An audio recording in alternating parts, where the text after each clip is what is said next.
আমার ডিভোর্সি স্বামীর সাথে বসে কফি খাচ্ছি। অনেক দিন পর রায়হানকে দেখছি। কেমন অস্বস্তি অস্বস্তি লাগছে।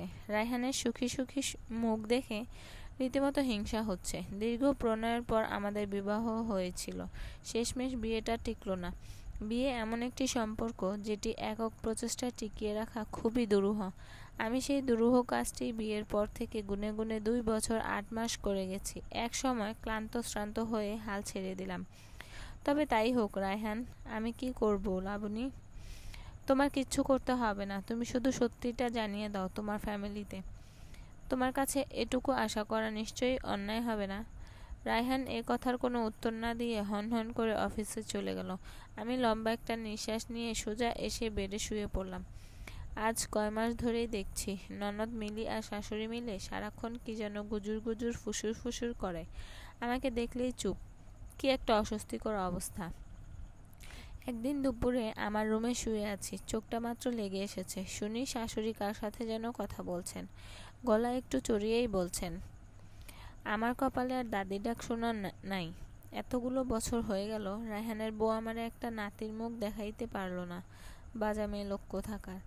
রাতেই রায়হানের সাথে এসব নিয়ে আলাপ করি আমি।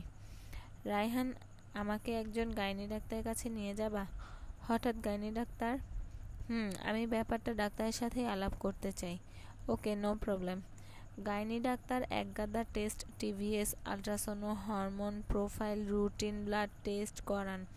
আমার আর রায়হানের দাম্পত্য মেলামেশার নিয়মাচার, পিরিয়ড ও তৎপরবর্তী ফার্টিলিটি সাইকেল সম্পর্কে ব্রিফ করেন। আমি আর রায়হান গভীর মনোযোগে ডাক্তারের উপদেশ মতো চলি। মাসে মাসে ফলো আপে যাই।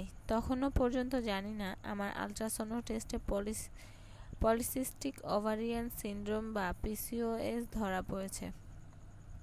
আমি জেনে গেলাম পিসিওএস এর জন্য আমার বাচ্চা হচ্ছে না। অদূর ভবিষ্যতে বাচ্চা হবার সম্ভাবনাও ক্ষীণ।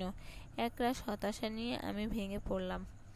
আমার শাশুড়ির আনন্দ দেখে কে? রায়হানকে আবার বিয়ে করানোর এক মোক্ষম সুযোগ পেয়ে গেলেন তিনি। সারাক্ষণ রায়হানকে বিয়ে করার জন্য চাপ দিতে লাগলেন। আমার অবিবাহিত ননদ মিলির এত খুশি হওয়ার কারণ আমার কাছে দুর্বোধ্য। উঠতে বসতে বাজা মেয়ে লোক বন্ধনার এই বচন শুনতে শুনতে আমি হাঁপিয়ে উঠলাম।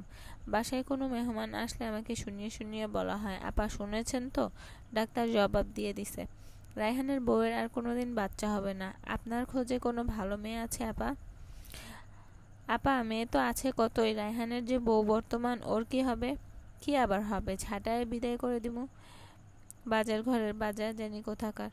রায়হানের সাথে প্রতি রাতে আমি আমার উপর করা মানসিক নির্যাতনের চিত্রগুলো শেয়ার করি।